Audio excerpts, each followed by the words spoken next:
കാര്യം എന്തൊക്കെ പറഞ്ഞാലും 2024 25,000 രൂപ പ്രൈസ് റേഞ്ചിൽ ഇറങ്ങിയിട്ടുള്ള ഫോണുകളുണ്ടല്ലോ. അതേത് ബ്രാൻഡിൻ്റെ ആണെങ്കിലും, ഇപ്പോൾ OnePlus ആണെങ്കിലും, മോട്ടോറോള എഡ്ജ് 50 ഫ്യൂഷൻ ആണെങ്കിലും, നത്തിങ് ഫോൺ 2 ആണെങ്കിലും, റെഡ്മിയുടെ ഫോണുകളാണെങ്കിലും എല്ലാം കൺസിഡർ ചെയ്യാൻ പറ്റുന്ന ഫോണുകളാണ്. അങ്ങനെ അമ്പേ മോശം എന്ന് പറഞ്ഞിട്ട് മാറ്റി നിർത്തേണ്ട ഒരു അവസ്ഥ എനിക്ക് തോന്നിയിട്ടില്ല.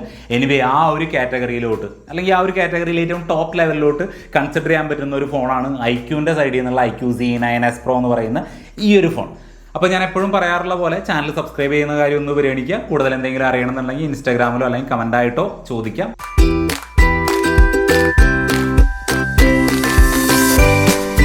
ഇതൊരു പുതിയ ഫോൺ ആയതുകൊണ്ട് തന്നെ എനിക്ക് കിട്ടിയത് ഇത്തരത്തിലൊരു കറുത്ത കളർ ബോക്സിലാണ്. ബോക്സിന്റെ ഉള്ളിൽ നമുക്ക് വേണ്ട കാര്യങ്ങളെല്ലാം കിട്ടുന്നുണ്ട്. 50 വാട്ടിന്റെ അഡാപ്റ്റർ, അതിന്റെ കേബിൾ വരുന്നുണ്ട്, സിം ഇജക്റ്റിംഗ് പിന്നും കുറച്ച് യൂസർ മാനുവൽ പോലുള്ള കുറച്ച് പേപ്പേഴ്സും വരുന്നുണ്ട്. പിന്നെ ഒരു TPU കേസ് വരുന്നുണ്ട്. മഞ്ഞ കളറാവുന്ന കേസാണ്, എന്നാലും തൽക്കാലം ഇത് വെച്ച് അഡ്ജസ്റ്റ് ചെയ്യാം. ഓക്കെ, ഈ ഒരു കേസ് ഇട്ട് കഴിഞ്ഞാൽ ഈ ഒരു സൈഡൊക്കെ ഭയങ്കര ലൂസായിട്ട് കിടക്കുന്ന പോലെ തോന്നി. മൊത്തത്തിൽ ക്വാളിറ്റി കുറവാണ്, എന്നാലും അത് തരുന്നുണ്ട് എന്നുള്ളത് തന്നെ വലിയൊരു കാര്യം. ഐക്യൂവിൻ്റെ ഫോണുകൾ നമ്മൾ മറ്റ് ഫോണുകളെ ആ ഒരു പ്രൈസ് റേഞ്ചിൽ വരുന്ന മറ്റ് ഫോണുകൾ വെച്ച് നോക്കുമ്പോൾ കുറച്ച് ഓവർ ക്ലോക്കഡ് ആയിരിക്കും. നല്ലൊരു പെർഫോമൻസ് തരുന്ന ഫോണുകളാണ്. ഇവിടെയും ഒട്ടും മോശമല്ല. സ്നാപ്ഡ്രാഗൺ 7 Gen 3യുടെ ചിപ്സെറ്റാണ് കൊടുത്തിട്ടുള്ളത്. ഏകദേശം 8 ലക്ഷത്തിന് മുകളിൽ ആൻഡ്രോയിഡ് സ്കോർ നമുക്കിവിടെ വരുന്നുണ്ട്. അത് മാറ്റി നിർത്തിയാൽ നമ്മളുടെ ഡേ ടു ഡേ ലൈഫ് ഉണ്ടല്ലോ, നോർമൽ ലൈഫ്, ആ പെർഫോമൻസിന് യാതൊരു തരത്തിലുള്ള പ്രശ്നമോ, ഹീറ്റിംഗ് ഇഷ്യൂ, വാമാവുന്ന പ്രശ്നങ്ങളോ, ലാഗ് ആവുന്ന പ്രശ്നങ്ങളോ ഒന്നും തന്നെ ഇതിൻ്റെ പെർഫോമൻസിൻ്റെ സൈഡിൽ നമുക്ക് കിട്ടില്ല എന്നുള്ളതാണ്. ഇനി ഗെയിമിങ്ങിൻ്റെ കാര്യത്തിലോട്ട് വരുമ്പോൾ BGMI 90 FPS നമുക്ക് കളിക്കാൻ സാധിക്കുന്നുണ്ട്. ആസ്ഫാൾട്ട്, ലെജൻഡ് കളിക്കാൻ സൂപ്പറായിട്ട് കളിക്കാൻ പറ്റുന്നുണ്ട്. കോൾ ഓഫ് ഡ്യൂട്ടി പോലുള്ള ഹെവി ഗെയിമുകളൊക്കെ വളരെ സ്മൂത്തായിട്ട് കളിക്കാനായിട്ട് സാധിക്കുന്നുണ്ട്. സോ പെർഫോമൻസിൻ്റെ സൈഡിൽ അങ്ങനെ ഒരു തരത്തിലുള്ള ഇഷ്യൂസും ഫേസ് ചെയ്യാനായിട്ട് പോകുന്നില്ല. ഞാൻ ഏകദേശം 8 GB ഡാറ്റ ഇതിൻ്റെ 5G നെറ്റ്വർക്ക് യൂസ് ചെയ്തുകൊണ്ട് ഈ ഒരു ഫോണിൽ ഡൗൺലോഡ് ചെയ്ത്, അതായത് സെറ്റപ്പ് ചെയ്യുന്ന സമയത്ത് പിന്നെ ഇതുപോലുള്ള ഗെയിമുകൾ കാര്യങ്ങളൊക്കെ ഡൗൺലോഡ് ചെയ്തു. ഫോൺ ഒരു തരത്തിലും വാം ആവുന്ന പ്രശ്നങ്ങളോ അല്ലെങ്കിൽ ഹീറ്റ് ആവുന്ന പ്രശ്നങ്ങളോ ഞാൻ നോട്ടീസ് ചെയ്തില്ല എന്നാണ്. ഇപ്പം ഡിസ്പ്ലേയുടെ സൈഡിൽ ഒരു തുണ്ട് വാം ആവുന്നുണ്ട്, അത് നെഗ്ലിജിബിൾ ആണ്. അതല്ലാതെ ഇങ്ങനെ ഈ ബാക്ക് സൈഡൊക്കെ ചുട്ട് വഴുക്കുന്ന അവസ്ഥയോ അല്ലെങ്കിൽ ഈവൻ ബാക്ക് സൈഡ് വാമാവുന്ന അവസ്ഥ പോലും ഞാൻ നോട്ടീസ് ചെയ്തില്ല എന്നുള്ളതാണ്. നമുക്കിവിടെ 30 cm² ഒരു വേപ്പർ ചാമ്പർ കൂളിംഗ് സിസ്റ്റം കൊടുത്തിട്ടുണ്ട്. സോ അതും നല്ല രീതിക്ക് തന്നെ ഓവറോൾ വർക്ക് ചെയ്യുന്നുണ്ട്. ഇഷ്ടംപോലെ ആഡ്സും റെക്കമെൻഡേഷനും അങ്ങനെയുള്ള സംഭവങ്ങളൊക്കെ കുത്തി നിറച്ച് വെച്ചിട്ടുണ്ട്. നമുക്ക് Android 14 based fun touch OS 14 ആണ് വരുന്നത്. അങ്ങനെ OS നമുക്ക് ലാഗ് ആവുന്ന പ്രശ്നങ്ങളോ, സ്റ്റക്ക് ആവുന്ന പ്രശ്നങ്ങളോ, ഫ്രെയിം ഡ്രോപ്പോ അല്ലെങ്കിൽ ബഗ്സോ അത്തരത്തിലുള്ള പ്രശ്നങ്ങളൊന്നും നോട്ടീസ് ചെയ്തില്ല. പക്ഷേ ഇഷ്ടംപോലെ ബ്ലോട്ട്വെയർസും ഈ ആപ്പുകൾ ഇൻസ്റ്റാൾ ചെയ്യുന്ന സമയത്തുള്ള റെക്കമെൻഡേഷനും കാര്യങ്ങളൊക്കെ വരുന്നുണ്ട് എന്ന് മാത്രം. ഇപ്പോൾ ഈ ഒരു ഫോണിൻ്റെ സെറ്റപ്പിൻ്റെ സമയത്ത് ഏകദേശം 1/4 മണിക്കൂറോളം ഞാൻ എടുത്തു എന്നുള്ളതാണ് ഈ ആപ്പുകൾ അൺഇൻസ്റ്റാൾ ചെയ്യാനും ഡിസേബിൾ ചെയ്യാനും ഒക്കെ ആയിട്ട്. വൺസ് ഇതെല്ലാം ഓഫ് ചെയ്ത് എല്ലാം അൺഇൻസ്റ്റാൾ ചെയ്ത് കളഞ്ഞു കഴിഞ്ഞാൽ ഓക്കെയാണ്. ഇതിൻ്റെ സോഫ്റ്റ്വെയർ സൈഡിൽ എടുത്തു പറയേണ്ട മറ്റ് 2 പ്രധാന കാര്യങ്ങളിൽ ഒന്നാണ് നമുക്കിതിൽ വരുന്ന സ്പ്ലിറ്റ് സ്ക്രീനുകൾ. 2 സ്ക്രീനും അതേപോലെ ഒരു ഫ്ലോട്ടിംഗ് വിൻഡോയും ഈ ഒരു ഫോണിലും യൂസ് ചെയ്യാനായിട്ട് സാധിക്കുന്നുണ്ട്. അതേപോലെ ആപ്പ് റീറ്റെയിനർ എന്ന് പറയുന്ന ഫംഗ്ഷൻ ഉണ്ടല്ലോ, അതായത് നമ്മളൊരു ആപ്പ് എവിടെ വെച്ചിട്ടാണോ, ഇപ്പോൾ യൂട്യൂബിൽ ഒരു വീഡിയോ കണ്ട് ആ വീഡിയോ എവിടെ വെച്ച് പോസ് ചെയ്തിട്ടാണോ നമ്മൾ മറ്റൊരു ആപ്പിലോട്ട് പോയി തിരിച്ച് അവിടോട്ട് വരുമ്പോൾ എവിടെയാണോ നിർത്തിയത് അവിടെ നിന്ന് തന്നെ അത് റീസ്റ്റാർട്ട് ചെയ്യും. റാം മാനേജ്മെൻറ്റ് എന്ന് പറയാൻ പറ്റില്ല, എന്നാലും ആ ഒരു സംഭവം ഉണ്ടല്ലോ, ആപ്പ് റീറ്റെയിനർ എന്നാണ് അവർ ഐക്യൂവിന് ഇതിനെ പറയുന്നത്. ആ ഒരു സംഭവം വളരെ സ്മൂത്ത് ആയിട്ടുണ്ട്. പ്രത്യേകിച്ച് യൂട്യൂബൊക്കെ കാണുന്ന സമയത്തുണ്ടല്ലോ നല്ല രീതിക്ക് അത് എനിക്ക് യൂസ്ഫുള്ളായിട്ട് തോന്നിയിട്ടുണ്ട്. 2 കളർ വേരിയൻറ്റിലാണ് നമുക്ക് ഈ ഒരു ഫോൺ വരുന്നത്. ലൂക്സ് മാർബിൾ എന്ന് പറയുന്ന വൈറ്റ് കളർ വേരിയൻറ്റ്. അതിൻ്റെ വെയിറ്റ് നോക്കുകയാണെങ്കിൽ 185 ഗ്രാമാണ്. കാരണം അത് പ്ലാസ്റ്റിക് ബാക്കാണ് വരുന്നത്. ഈ ഒരു ഫോൺ എന്ന് പറഞ്ഞാൽ വീഗൻ ലെതറിൻ്റെ ഡിസൈനാണ് ഈ ഒരു ഓറഞ്ച് കളർ വരുന്നത്.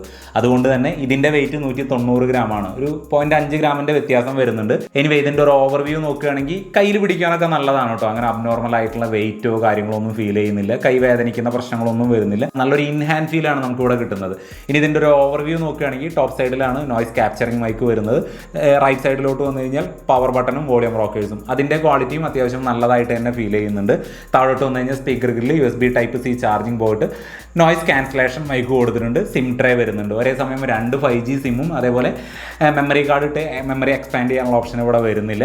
ഇൻ ഡിസ്പ്ലേ ആയിട്ടാണ് ഫിംഗർ പ്രിൻറ്റ് സെൻസർ കൊടുത്തിട്ടുള്ളത്. പഞ്ച് ഹോൾ ടൈപ്പ് ആയിട്ടാണ് സെൽഫി ക്യാമറ വരുന്നത്.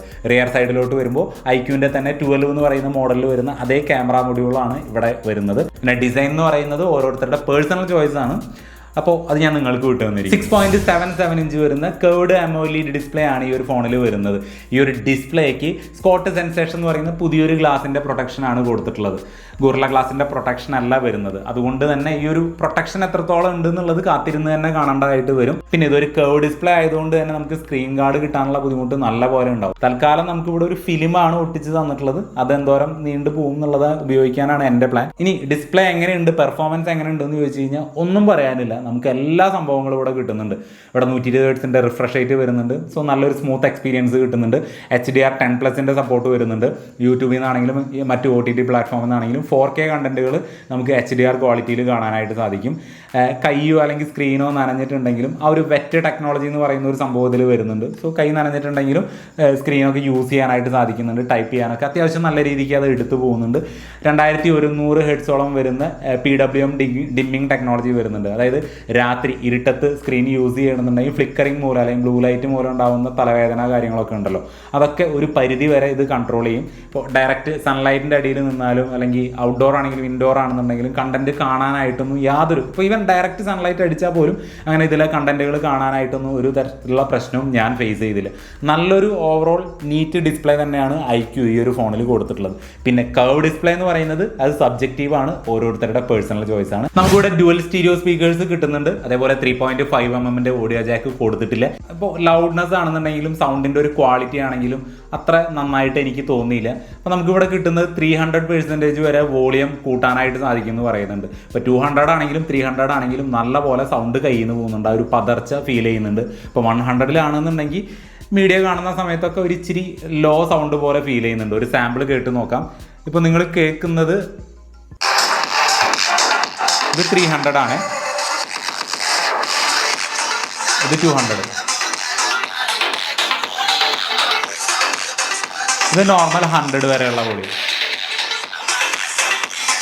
ജസ്റ്റ് ഓക്കെ എക്സ്പീരിയൻസ് അല്ലാതെ അതിനപ്പുറം കൂടുതലൊന്നും ഇതിൻ്റെ ഓഡിയോ സൈഡിനെ കുറിച്ച് പറയാനായിട്ടില്ല. കാര്യം ഈ ഒരു ഫോൺ ഭയങ്കര സ്ലിം ആണെന്നുണ്ടെങ്കിലും നമുക്ക് 5500 mAh ബാറ്ററി, 80 വാട്ടിൻ്റെ ഫാസ്റ്റ് ചാർജിങ്, അതുകൂടാതെ 7.5 വാട്ടിൻ്റെ റിവേഴ്സ് വയേർഡ് ചാർജിങ് സപ്പോർട്ട് ചെയ്യുന്നുണ്ട്. സോ നമ്മുടെ കയ്യിൽ ചെറിയ TWS കാര്യങ്ങളൊക്കെ ഒന്ന് ക്വിക്ക് ചാർജ് ചെയ്യണമെന്നുണ്ടെങ്കിൽ ഇത് മതി. എനിവേ ബാറ്ററി പെർഫോമൻസ് എങ്ങനെയുണ്ടെന്ന് ചോദിച്ചു കഴിഞ്ഞാൽ ഏകദേശം അരമണിക്കൂർ കൊണ്ട് തന്നെ 0 to 100 ഫുൾ ചാർജ് ആയി കിട്ടുന്നുണ്ട്. വൺസ് ഇത് ഫുൾ ചാർജ് ആയി കഴിഞ്ഞാൽ നമുക്ക് ഏകദേശം 8 മണിക്കൂർ താഴെ, അതായത് 1 ഡേ യൂസിന് വേണ്ട ഒരു ബാറ്ററി ലൈഫ് നമുക്കിവിടെ കിട്ടുന്നുണ്ട്. ഐഡിൽ ഡ്രെയിനേജ് എങ്ങനെയുണ്ടെന്ന് ചോദിച്ചു കഴിഞ്ഞാൽ ഞാൻ 5Gയിൽ ഇട്ട സമയത്ത് 4% ഐഡിൽ ഡ്രെയിനേജ് വന്നത്. വൈഫൈയിൽ ഇട്ട സമയത്ത് 2%, ഫ്ലൈറ്റ് മോഡിൽ ഇട്ട സമയത്ത് ഒരു തരത്തിലുള്ള ഐഡിൽ ഡ്രെയിനേജ് ഇഷ്യൂ ഞാൻ ഫേസ് ചെയ്തില്ല. സോ ബാറ്ററി എന്ന് പറയുന്നത് ഇതിൻ്റെ പോസിറ്റീവ് സൈഡായിട്ട് തന്നെ നമുക്ക് കൺസിഡർ ചെയ്യാം. ഒരേ സമയം 2 5G സിമ്മുകളാണ് നമുക്ക് ഇതിൽ ഇടാനായിട്ട് സാധിക്കുക. അങ്ങനെ അബ്നോർമലായിട്ട് റേഞ്ച് എടുക്കാതിരിക്കുക, നെറ്റ്വർക്ക് കുറവ് കാണിക്കുക, കോൾ വരുന്ന സമയത്ത് ഡിസ്കണക്റ്റ് ആയി പോവുക. ഇപ്പോൾ 5Gയിൽ ഇട്ടാലും നെറ്റ്വർക്ക് എടുക്കാത്ത പ്രശ്നങ്ങൾ, ഫോൺ ഹീറ്റ് ആവുന്ന പ്രശ്നങ്ങൾ, അത്തരത്തിലുള്ള ഒരു പ്രശ്നങ്ങളും നെറ്റ്വർക്കിൻ്റെ സൈഡിൽ ഞാൻ നോട്ടീസ് ചെയ്തില്ല. നല്ല സ്റ്റേബിൾ ആയിട്ടുള്ള ഒരു നെറ്റ്വർക്ക് റിസപ്ഷൻ 5Gയുടെ കാര്യത്തിൽ കിട്ടുന്നുണ്ട്. ഇപ്പോൾ വൈഫൈയുടെ കാര്യത്തിലോട്ട് വരുമ്പോൾ Wi-Fi 6ൻ്റെ സപ്പോർട്ട് വരുന്നുണ്ട്, അവിടെയും സ്റ്റേബിൾ ആണ്, നല്ല സ്പീഡ് ഉണ്ട്. ബ്ലൂടൂത്ത് വെർഷൻ 5.4 വരുന്നുണ്ട്. 1-2 നെക്ക് ബാൻഡ് TWS കാര്യങ്ങളൊക്കെ കണക്ട് ചെയ്ത് നോക്കി, സ്റ്റേബിൾ ആണ്, നല്ല ക്വാളിറ്റിയുള്ള സൗണ്ട് തന്നെയാണ് അവിടെ കിട്ടുന്നത്. അങ്ങനെ ഡ്രോപ്പ് ആവുന്ന പ്രശ്നങ്ങളും ബ്ലൂടൂത്തിൻ്റെ സൈഡിലും വരുന്നില്ല. IR ബ്ലാസ്റ്ററിൻ്റെ സപ്പോർട്ടും NFC-യുടെ സപ്പോർട്ടും ഇവിടെ നമുക്ക് കിട്ടുന്നില്ല. അതുകൊണ്ട് തന്നെ റിമോട്ടായിട്ടോ അല്ലെങ്കിൽ കോൺടാക്ട്ലെസ് പേയ്മെൻറ്റ് ആ ഒരു കാര്യങ്ങൾക്കൊന്നും ഫോൺ ഉപയോഗിക്കാനായിട്ട് സാധിക്കില്ല. ഇനി ഇതിൽ വരുന്ന സെൻസറുകൾ, ഇപ്പോൾ പ്രോക്സിമിറ്റി സെൻസർ നോക്കുകയാണെങ്കിൽ അത്യാവശ്യം നല്ല രീതിക്ക് തന്നെ, അതായത് കോൾ വരുന്ന സമയത്ത് ചെവിയിൽ വെക്കുന്ന സമയത്ത് തന്നെ സ്ക്രീൻ ഓഫ് ആവുന്നുണ്ട്. ഡയറക്റ്റ് സൺലൈറ്റിൻ്റെ അടിയിലാണെങ്കിലും അതേപോലെ ഇച്ചിരി ഇരുട്ടുള്ള സ്ഥലത്താണെങ്കിലും സ്ക്രീനിൻ്റെ ബ്രൈറ്റ്നസ് ഓട്ടോമാറ്റിക്കായിട്ട് അഡ്ജസ്റ്റ് ആവുന്ന ആ ഒരു ഫംഗ്ഷൻ ഉണ്ടല്ലോ, അതും പ്രോപ്പറായിട്ട് നടക്കുന്നുണ്ട്. ഈ കോമ്പസ്, അതായത് നമ്മുടെ GPS പോലുള്ള മാപ്പൊക്കെ ഇടുന്ന സമയത്ത് അതും നല്ല രീതിക്ക് തന്നെ കിട്ടുന്നുണ്ട്. ഗൈറോസ്കോപ്പ് ഗെയിം കളിക്കുന്ന സമയത്ത്, പ്രത്യേകിച്ച് BGMI ഒക്കെ കളിക്കുന്ന സമയത്ത് നമുക്കറിയാം, അതും നല്ല രീതിക്ക് വർക്ക് ചെയ്യുന്നുണ്ട്. ഇനി in display finger print scanner, അതും അത്യാവശ്യം നല്ല രീതിക്ക് വളരെ സ്പീഡായിട്ട് വർക്ക് ചെയ്യുന്നുണ്ട്. പിന്നെ ഒരു സെൻസർ അല്ലെങ്കിൽ കൂടി ഫേസ് അൺലോക്കും, അതും നമ്മളെ ഫേസ് ഒന്ന് ജസ്റ്റ് കാണുന്ന സമയത്ത് തന്നെ അതും ഡിറ്റക്റ്റ് ചെയ്യുന്നുണ്ട്, ഫോൺ അൺലോക്ക് ആവുന്നുണ്ട്. നമുക്കിവിടെ ഡെഡിക്കേറ്റഡ് ഹാപ്റ്റിക് മോട്ടേഴ്സ് കൊടുത്തിട്ടില്ല. അതുകൊണ്ട് തന്നെ ക്യാമറ UIയിലാണെങ്കിലും വോളിയം കൂട്ടുന്ന സമയത്ത്, ആപ്പ് സ്വിച്ച് ചെയ്യുന്ന സമയത്തൊന്നും ആ ഒരു ഹാപ്റ്റിക് ഫീഡ്ബാക്ക് നമുക്കിവിടെ കിട്ടുന്നില്ല. വൈബ്രേഷൻ മോട്ടേഴ്സ് വരുന്നുണ്ട്, അത് ജസ്റ്റ് നോർമൽ എക്സ്പീരിയൻസ് മാത്രം. നമുക്ക് കിട്ടുന്ന 16 mega pixel selfie camera use ചെയ്തുകൊണ്ടുണ്ടല്ലോ നല്ല ലൈറ്റുള്ള കണ്ടീഷനിൽ, ഞാൻ വീണ്ടും പറയുന്നു, നല്ല ലൈറ്റുള്ള കണ്ടീഷനിൽ നല്ല അടിപൊളി ഫോട്ടോസാണ് കിട്ടുന്നത്. അതിപ്പോൾ സ്കിൻ ടോൺ ആണെങ്കിലും ബാക്കിൽ വരുന്ന പച്ചപ്പ് കാര്യങ്ങളൊക്കെ ഉണ്ടല്ലോ, നല്ല ഡീറ്റെയിൽ ആയിട്ടുള്ള നല്ല കളർഫുൾ ആയിട്ടുള്ള ഔട്ട്പുട്ടാണ് കിട്ടുന്നത്. ഇപ്പോൾ സ്കിൻ ടോണിൻ്റെ കാര്യത്തിൽ നോക്കുമ്പോൾ അങ്ങനെ അബ്നോർമൽ ആയിട്ടുള്ള ഒരു വൈറ്റ് ടോണോ അല്ലെങ്കിൽ റെഡ് ടോണോ അങ്ങനെയുള്ള കാര്യങ്ങളൊന്നും വരുന്നില്ല. ഓൾമോസ്റ്റ് നാച്ചുറൽ ആയിട്ടുള്ള ഒരു ഔട്ട്പുട്ടാണ് വരുന്നത്. എന്നാൽ വെളുപ്പിക്കാനും കളർ ചേഞ്ച് ചെയ്യാനുള്ള ഓപ്ഷൻ അവിടെ കൊടുത്തിട്ടുണ്ട്. എന്നാൽ നോർമൽ എടുക്കുമ്പോൾ നല്ലൊരു ഔട്ട്പുട്ടാണ്, നാച്ചുറൽ ഔട്ട്പുട്ടാണ് കിട്ടുന്നത്. ഇനിയിപ്പോൾ ലൈറ്റ് കുറയുന്ന കണ്ടീഷനിലോട്ട് വരുമ്പോൾ അത്യാവശ്യം നോയ്സ് കയറി വരുന്നുണ്ട്, ഡീറ്റെയിൽ കാര്യങ്ങളൊക്കെ മിസ്സാവുന്നുണ്ട്, കളറും കുറച്ച് കുറയുന്നുണ്ട് ലൈറ്റ് കുറയുന്ന ഒരു കണ്ടീഷനിൽ. ഓക്കെ, അതൊന്നും ഓർക്കുക. iQZ9S Proയുടെ സെൽഫി വീഡിയോ ഔട്ട്പുട്ട് ഏകദേശം ഇതുപോലെയൊക്കെ ഇരിക്കും. നല്ല വെയിലുള്ള ഒരു കണ്ടീഷനാണ്. ഞാനാണെങ്കിലും ബാക്കിൽ ആ മാവൊക്കെ സബ്ജക്റ്റൊക്കെ നല്ല പോലെ ഇളകുന്നുണ്ട്. ഓക്കെ, അതേപോലെ വീഡിയോയുടെ കാര്യത്തിലോട്ട് വരുമ്പോൾ നമുക്ക് 4K പോലുള്ള ഹൈ റെസൊല്യൂഷൻ വീഡിയോ എടുക്കാനായിട്ട് സാധിക്കില്ല. എന്നാൽ ഫുൾ HD 30 FPS എടുക്കുന്ന വീഡിയോസ് അത്യാവശ്യം നല്ല ഇളക്കം നമുക്ക് ഫീൽ ചെയ്യും. ഇപ്പോൾ വ്ളോഗിങ് പോലുള്ള കാര്യങ്ങളൊക്കെ ചെയ്യാനായിട്ട് എടുക്കുന്ന ആളാണെങ്കിൽ ഒരു കാരണവശാലും ഞാനിതിൻ്റെ സെൽഫി ക്യാമറ അവർക്ക് റെക്കമെൻഡ് ചെയ്യുന്നില്ല. കാരണം സബ്ജക്റ്റ് ആണെങ്കിലും ഇപ്പം നമ്മളാണെങ്കിലും ബാക്കിലുള്ള ഒബ്ജക്റ്റുകളാണെന്നുണ്ടെങ്കിലും അത്യാവശ്യം നല്ല പോലെ ആ ഒരു കുലുക്കം നമുക്ക് ഫീൽ ചെയ്യുന്നുണ്ട്. ഇനി റിയർ സൈഡിലോട്ട് വരുമ്പോൾ 3 ക്യാമറകളാണ് വരുന്നത്. 50 മെഗാ പിക്സലിൻ്റെ സോണി IMX 883 എന്ന് പറയുന്ന മെയിൻ സെൻസർ, 2 മെഗാ പിക്സലിൻ്റെ ഒരു പോർട്രേറ്റ് സെൻസർ, 8 മെഗാ പിക്സലിൻ്റെ ഒരു അൾട്രാ വൈഡ് ആംഗിൾ സെൻസർ. ഇതിൽ ഒരു അൾട്രാ വൈഡ് ആംഗിൾ സെൻസർ ഉണ്ടല്ലോ, അത് ശരിക്കും എന്നെ ഞെട്ടിച്ചു കേട്ടോ. അത്യാവശ്യം നല്ല ഡീറ്റെയിൽ ആയിട്ടുള്ള ഫോട്ടോസാണ് നമുക്ക് അവിടെ കിട്ടുന്നത്. ഇപ്പോൾ സ്കൈ എടുക്കുകയാണെങ്കിലും പച്ചപ്പ് എടുക്കുകയാണെങ്കിലും ഒരു ഗ്രൂപ്പ് ഓഫ് ആളുകളെ നമ്മൾ എടുക്കുകയാണെങ്കിലും അത്യാവശ്യം ഡീറ്റെയിൽ നമുക്ക് അവിടെ കിട്ടുന്നുണ്ട്. അത്യാവശ്യം നല്ല ഷാർപ്പായിട്ടുള്ള കളറായിട്ടുള്ള ഫോട്ടോസാണ് കിട്ടുന്നത്. IQ ഇതിൽ ഒളിപ്പിച്ച് വെച്ചിരിക്കുന്ന 2 മെഗാ പിക്സലിൻ്റെ പോർട്രേറ്റ് സെൻസർ ഉണ്ടല്ലോ, അത് വെച്ച് എടുക്കുമ്പോൾ സബ്ജക്റ്റ് ഭയങ്കരമായിട്ട് ഡള്ളായിട്ടിരിക്കുന്ന ഒരവസ്ഥയാണ്. ഒട്ടും കളറില്ല, എന്നാൽ ബ്ലറാവുന്ന ആ ബാക്ക്ഗ്രൗണ്ട് സെപ്പറേഷൻ അത്യാവശ്യം നല്ല രീതിക്ക് ചെയ്യുന്നുണ്ട്. മൊത്തത്തിൽ ആ ഒരു സെൻസർ ചുമ്മാ ഒരു പേരിന് വേണ്ടിയിട്ട് വെച്ചതായിട്ടാണ് എനിക്ക് തോന്നിയത്. എന്നാൽ ഇതിൻ്റെ 50 മെഗാ പിക്സലിൻ്റെ മെയിൻ സെൻസറിൻ്റെ കാര്യത്തിലോട്ട് വരുമ്പോൾ അവിടെ അത്യാവശ്യം നല്ല പോലെ അവനെ കൊണ്ട് പണിയെടുപ്പിക്കുന്നുണ്ട്. ഇപ്പോൾ ഏത് ലൈറ്റിംഗ് കണ്ടീഷൻ ആണെങ്കിലും ഏത് സബ്ജക്റ്റ് ആണെന്നുണ്ടെങ്കിലും നല്ല പോലെ അത് നല്ലൊരു ഔട്ട്പുട്ടാണ്. അത്യാവശ്യം ഷാർപ്പായിട്ടുള്ള, അത്യാവശ്യം നല്ല ഡീറ്റെയിൽ ഉള്ള, നല്ല കളർഫുൾ ആയിട്ടുള്ള ഒരു ഔട്ട്പുട്ടാണ് അവിടെ കിട്ടുന്നത്. ഇപ്പോൾ സ്കിൻ ടോണിൻ്റെ കാര്യത്തിലോട്ട് വരുമ്പോൾ വളരെ നാച്ചുറലായിട്ടാണ് നിൽക്കുന്നത്, എന്നാൽ ഒട്ടും കളറില്ലാത്തൊരവസ്ഥയും വരുന്നില്ല. സോഷ്യൽ മീഡിയ റെഡി ഔട്ട്പുട്ട് എന്നൊക്കെ പറയില്ലേ, അങ്ങനെയാണ് നിൽക്കുന്നത്. അതേപോലെ തന്നെയാണ് ലാൻഡ്സ്കേപ്പിൻ്റെ കാര്യത്തിലോട്ട് വരുമ്പോൾ. ഇപ്പോൾ പച്ചപ്പാണെങ്കിലും ഇച്ചിരി ചുവപ്പ് കളറ് പൂക്കളൊക്കെ ആണെന്നുണ്ടെങ്കിലും നല്ല പോലെ ആ ഒരു നാച്ചുറൽ ടൂണിൽ തന്നെ, എന്നാൽ കുറച്ച് ആവശ്യത്തിന് മാത്രം എൻഹാൻസ് ചെയ്ത് അവിടെ നിൽക്കുന്നുണ്ട്. അപ്പോൾ ആകാശം നോക്കുമ്പോൾ തന്നെ നിങ്ങൾക്ക് കാണാം അത്യാവശ്യം നല്ല രീതിക്ക് എടുത്തു പോകുന്നുണ്ട്.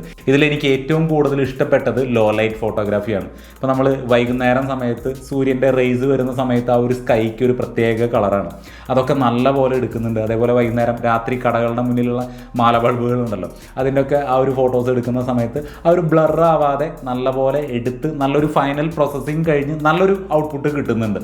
സോ മെയിൻ സെൻസർ അത്യാവശ്യം കൊള്ളാം. അതുകൂടാതെ ഇതിൻ്റെ മെയിൻ സെൻസർ ഉപയോഗിച്ചുകൊണ്ട് 2x വരെയുള്ള ഡിജിറ്റൽ സൂം ചെയ്തുകൊണ്ടുള്ള പോർട്രേറ്റ് ഫോട്ടോസ് എടുക്കാനും സാധിക്കുന്നുണ്ട്. അത് അത്യാവശ്യം നല്ല ഡീറ്റെയിൽ ഉള്ള, നല്ല ഒരു ബാക്ക്ഗ്രൗണ്ട് സെപ്പറേഷനൊക്കെ നല്ല രീതിക്ക് ചെയ്ത് വെക്കുന്നുണ്ട്. ഇനി നമ്മൾ എടുത്ത ഫോട്ടോസിൽ ഏതെങ്കിലും അൺവാണ്ടഡ് ആയിട്ടുള്ള ഒബ്ജക്റ്റുകളോ ആളുകളോ ഉണ്ടെന്നുണ്ടെങ്കിൽ അത് റിമൂവ് ചെയ്യാനുള്ള AI ഇമേജ് റിമൂവർ വരുന്നുണ്ട്.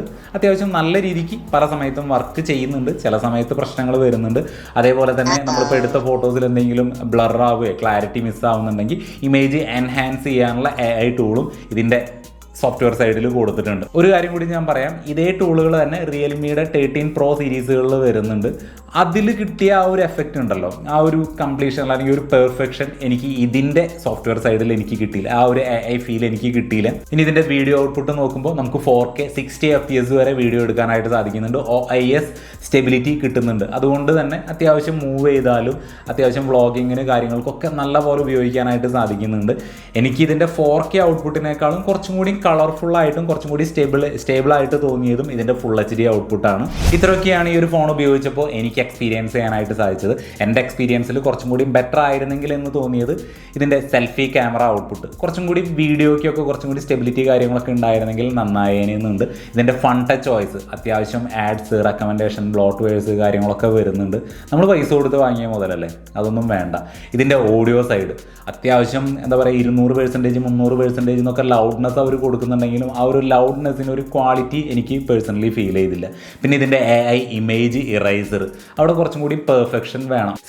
ചെറുതാണെങ്കിലും ഞാൻ നോട്ടീസ് ചെയ്ത പോരായ്മകൾ ഇതൊക്കെയാണ്. എന്നാൽ ഇതിൻ്റെ പോസിറ്റീവ് സൈഡ് നോക്കാനാണെങ്കിൽ ഇതിൻ്റെ മെയിൻ ക്യാമറ അടിപൊളിയാണ്, ഇതിൻ്റെ ഡിസ്പ്ലേ അടിപൊളിയാണ്, ബാറ്ററി അടിപൊളിയാണ്, പെർഫോമൻസ് അടിപൊളിയാണ്, ഹീറ്റിംഗ് ഇഷ്യൂ കാര്യങ്ങളൊന്നും വരുന്നില്ല. അങ്ങനെ ഒരുപാട് പോസിറ്റീവ് സൈഡുകൾ പറയാനുണ്ട്. 8GB റാം 128GB ഇൻറ്റേർണൽ മെമ്മറിയുടെ നോർമൽ പ്രൈസ് വരുന്നത് 24,999 രൂപയാണ്. പിന്നെ അവിടെ നിന്ന് അങ്ങോട്ട് മുകളിലോട്ടാണ്. സോ ആ ഒരു പ്രൈസ് റേഞ്ചിന് നമുക്ക് കൺസിഡർ ചെയ്യാൻ പറ്റുന്നത് തന്നെയാണ് ഈ ഒരു ഫോൺ എന്നാണ് എൻ്റെ ഒരു അഭിപ്രായം. അപ്പോൾ ഈ ഒരു വീഡിയോയിൽ ഇത്ര മാത്രം. ചാനൽ സബ്സ്ക്രൈബ് ചെയ്യുന്ന കാര്യം ഒന്ന് പരിഗണിക്കുക. എന്തെങ്കിലും കൂടുതൽ അറിയണമെന്നുണ്ടെങ്കിൽ ഇൻസ്റ്റാഗ്രാമിലോ അല്ലെങ്കിൽ കമൻ്റായിട്ടോ ചോദിക്കാം. അപ്പോൾ അടുത്തൊരു വീഡിയോയിൽ വീണ്ടും കാണാം. Good bye.